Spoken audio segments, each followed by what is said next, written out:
Hello guys! Welcome back to our channel. At as you see, namimitas po ako ng sili sa aking garden. Dahil ito ay aking gagamitin sa aking pagluluto ng a very special recipe of mine, pork binagoongan. So please do watch until end guys. Less than 10 minutes lang naman. Sana tapusin para maganda ang record ng ating analytics on this video. And please do subscribe, like, and comment. So yun. Then sa mga gusto mag-avail ng membership, avail lang po kayo guys with the same price sa inyong level sa inyong channel para mag-join ako. Hello guys, welcome back to our channel. And today's vlog is magluluto po tayo ng binagoongan na pork using my sili from my garden. So yun guys, nakita nyo naman kung paano ko pinitas ang kadami-dami kong sili. Napaka-expensive na kamatis na overripe at napakalaki na mga onion na parang kasing laki ng aking mga ulo at mga garlic din na galing China. China lang yung ating kaya dahil mahal ang produkto ng Japan. At shrimp salted na galing Pilipinas. Ito po ay galing sa ating bansa at hindi gumagawa ang Japan ng ganitong uri ng preservation. Kaya mahal talaga ang mga Philippine product dito sa Japan. So guys, please keep watching until end sa ating vlog na ito. Naway kayo'y mag-enjoy at magutom sa aking lulutuin na tadadaan! Pork binagoongan. So yun guys, keep watching until end. Ayan guys, umpisahan natin sa paghiwa ng onion. Na maraming onion, mas masarap. Dahil ang onion, kapag ito ay magiging paste, ito ay magbibigay ng manamis-namis sa ating luto. Lalong-lalo, nagagamit tayo ng salted shrimp paste. So kailangan talaga natin ng maraming spice. Kaya aking dinamihan ang sibuyas. Nang sa ganun ay sumarap ang ating recipe. Na hindi na natin kailangan lagyan ng mga ano-ano pang, mga anik-anik. So yun. Keep watching guys. Let's follow the kamatis. Overripe ang kamatis. Sobrang mahal. Kasi hindi na season ng kamatis. Malamang ito ay kanilang napitas sa house. Kaya doble na ang presyo. Tapos na kasi ang season ng kamatis. But it's okay dahil kailangan din natin ng kamatis para ito ay mag-balance sa lasa ng ating luto for pork binagoongan. Sobrang ganda ng kulay niya. Pulang-pula. At mahal nga lang. Grabe. 400. Wow. Magmamahal na naman ang mga gulay-gulay dahil magtataglamig na. And let's follow the sili. Sili, sabi ng ang sili daw na ito ay sweet. Yes, last year, sweet talaga siya. Pero this year, na-scam ako kasi maanghang na siya. Kaya sayang. Dati pagka uwi ko galing trabaho, pipitas ako 5 piraso. Yun na yung pinaka pangtanggal sa gutom at uhaw.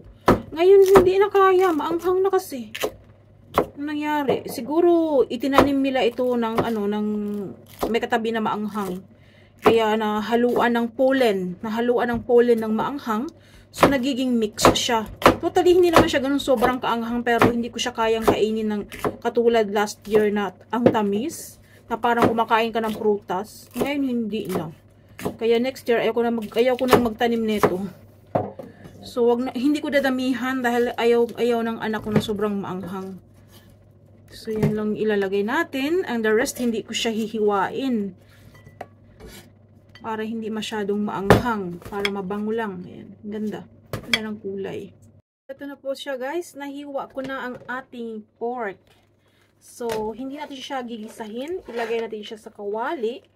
At pamamantikain. Keep watching.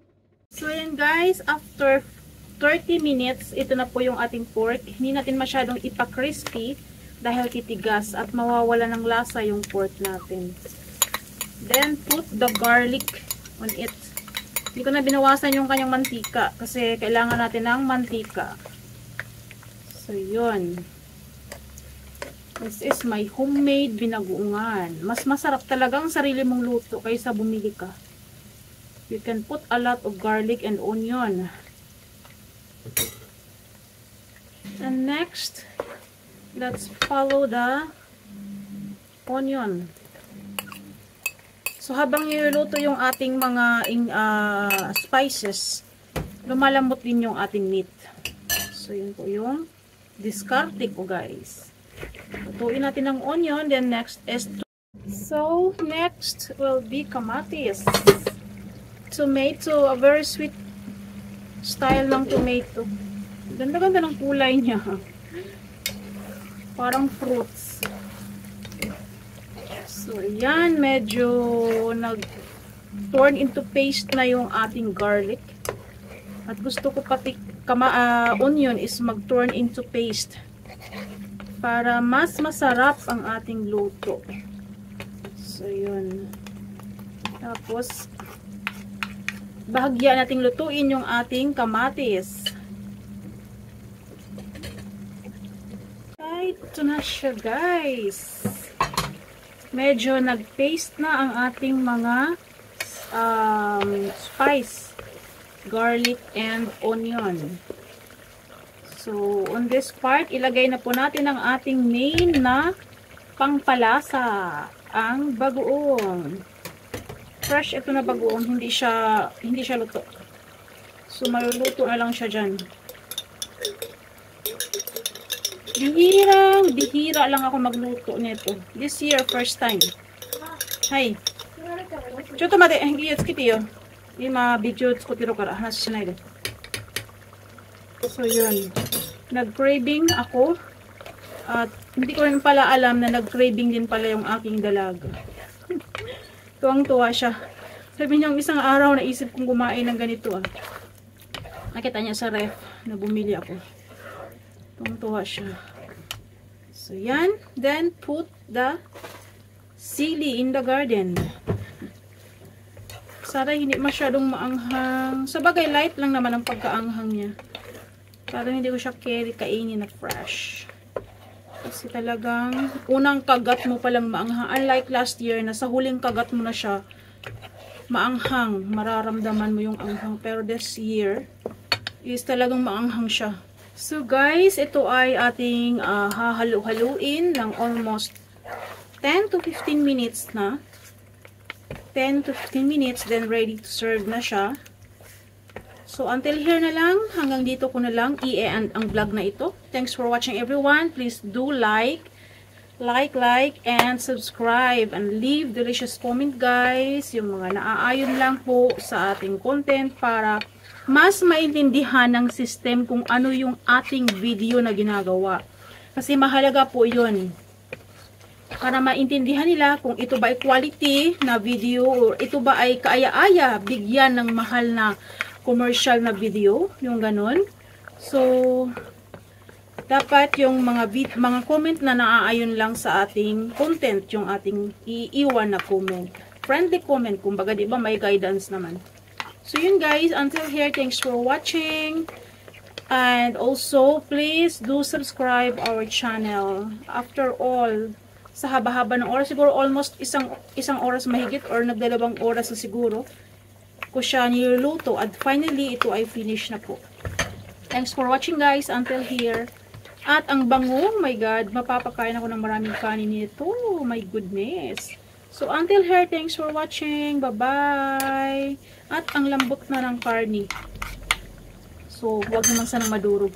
So, until here, guys, thanks for watching. Bye-bye. Do like and subscribe.